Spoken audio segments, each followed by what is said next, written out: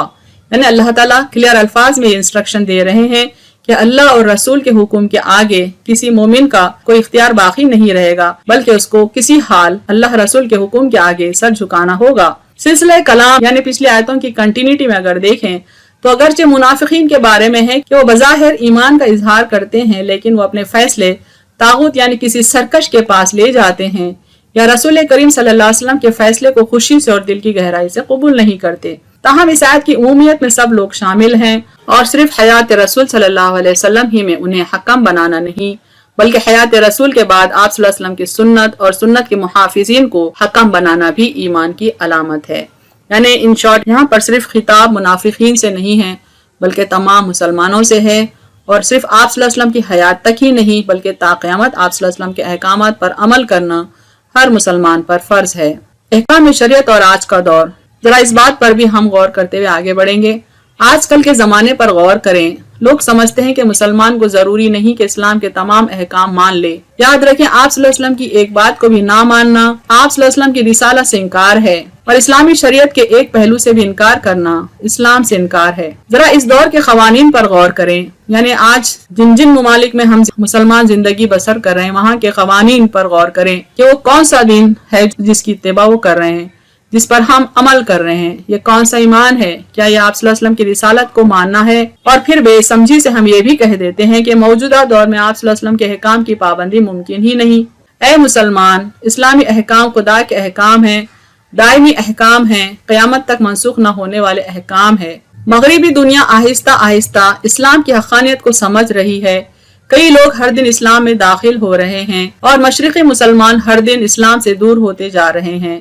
جو دوسرے قدیم مذاہب پر عمل کر رہے ہیں وہ ان کے مذہبی احکامات میں اصلاح کر رہے ہیں اور وہ اسلام کے اصولوں کے مطابق کر رہے ہیں۔ مثلا صرف اسلام عورتوں کو میراث میں حق دیتا ہے تو انہوں نے بھی اپنے قوانین میں یہ اصول کو شامل کر لیا۔ اس طرح اسلام نکاح کے ساتھ طلاق کی بھی اجازت دیتا ہے۔ طلاق کی اجازت دوسرے مذاہب میں نہیں تھی لیکن انہوں نے اس کی اجازت بھی اپنے قوانین میں شامل کر لی۔ یعنی اسلام کے نقش قدم پر دوسرے قدیم مذاہب کی اصلاح کی جا رہی ہے اور مسلمان ہے کہ اسلامی قوانین سے دور ہوتا جا رہا ہے۔ اگر مسلمان اسلام کی حقانیت سمجھیں اور اس پر سنجیدگی سے عمل کریں تو ان کی غربت، مفلسی، ذلت و خواری دور ہو جائے گی، بلکہ دنیا بھی سنور جائے گی اور آخرت بھی سنور جائے گی۔ صحیح بخاری میں ہے کہ سیدنا زبیر رضی اللہ عنہ کا کسی شخص سے نالیوں سے باغ میں پانی لینے کے بارے میں جھگڑا ہو پڑا تو نبی کریم صلی اللہ علیہ وسلم نے فرمایا، زبیر تم پانی پلا لو، اس کے بعد پانی کو انصاری کے باغ میں جانے دو۔ اس پر انصاری نے کہا، ہاں یا رسول اللہ صلی اللہ علیہ وسلم، یہ تو آپ کے پھوپھی کے لڑکے ہیں۔ یہ سن کر آپ صلی اللہ علیہ وسلم کا چہرہ متغیر ہو گیا۔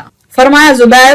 تم پانی پلا لو، پھر پانی کو روکے رکھو یہاں تک کہ باغ کی دیواروں تک پہنچ جائے، پھر اپنے پڑوسی کی طرف چھوڑ دو۔ پہلے تو نبی کریم صلی اللہ علیہ وسلم نے ایک ایسی صورت نکالی تھی کہ جس میں سیدنا زبیر رضی اللہ عنہ کو تکلیف نہ ہو اور انصاری کے لیے کشادگی ہو جائے، لیکن جب انصاری نے اسے اپنے حق میں بہتر نہ سمجھا تو آپ نے سیدنا زبیر رضی اللہ عنہ کو ان کا پورا حق دلوایا۔ سیدنا زبیر رضی اللہ عنہ فرماتے ہیں، جہاں تک میرا خیال ہے یہ آیت یعنی سورہ نساء آیت نمبر 65 اسی بارے میں نازل ہوئی، فَلَا وَرَبِّكَ لَا يُؤْمِنُونَ حَتَّى يُحَكِّمُوكَ فِي مَا شَجَرَ بَيْنَهُمْ، پس نہیں قسم ہے آپ کے رب کی کہ وہ مومن نہ ہوں گے جب تک آپ کو منصف نہ بنائیں اس جھگڑے میں جو ان کے درمیان اٹھے۔ یعنی اس حدیث میں بتایا جا رہا ہے کہ حضرت زبیر رضی اللہ عنہ کا جھگڑا ایک انصاری صحابی سے ہو رہا تھا پانی کی نہر کے سلسلے میں، کہ وہ نہر حضرت زبیر رضی اللہ عنہ کے باغ سے ہوتی ہوئی انصاری صحابی کے باغ میں جاتی تھی۔ چونکہ حضرت زبیر رضی اللہ عنہ کا باغ پہلے آتا تھا اور بلندی پر تھا، اس کی تفصیل دوسرے حدیث میں آئی ہے، اسی لیے آپ صلی اللہ علیہ وسلم چاہتے تھے کہ وہ حضرت زبیر رضی اللہ عنہ کے کھیت کو سیراب کر دے اور پھر انصاری کے باغ میں چلی جائے، لیکن انصاری صحابی آپ صلی اللہ علیہ وسلم کے فیصلے سے متفق نہیں تھے، چونکہ وہ چاہتے تھے کہ حضرت زبیر رضی اللہ عنہ کو زیادہ حق دیا جائے چونکہ وہ آپ صلی اللہ علیہ وسلم کے پھوپھی زاد بھائی تھے۔ لیکن آپ صلی اللہ علیہ وسلم کو یہ بات اس لیے ناگوار گزری کہ جو بھی فیصلہ تھا وہ اللہ کے نبی صلی اللہ علیہ وسلم کی طرف سے تھا اور آپ چاہتے تھے کہ وہ انصاری صحابی اس کو پوری طرح قبول کر لیں۔ اہم نکات دیکھیں اس تفسیر کے، اللہ نے ہر دور میں رسول اس لیے بھیجے کہ اللہ کے حکم سے ان کی اتباع کی جائے۔ اسی طرح مسلمانوں کو حکم ہوا کہ وہ آپ صلی اللہ علیہ وسلم کے احکامات کی فرما برداری کریں، یہاں تک کہ اللہ نے قسم کھا کر یہ اعلان کر دیا کہ مومن اللہ کی نظر میں مومن نہیں ہے جب تک وہ تنازعات میں آپ صلی اللہ علیہ وسلم کو منصف نہ مان لے، بلکہ یہ بھی حکم ہے کہ آپ صلی اللہ علیہ وسلم کے فیصلوں کو وہ دل کی گہرائی سے خوشی کے ساتھ قبول کرے۔ یہ آیت ان مدعیان اسلام و ایمان کے لمحہ فکر ہے جو اپنے فیصلوں کو غیر شرعی عدالتوں میں لے جاتے ہیں۔ وآخر دعوانا ان الحمد للہ رب العالمین۔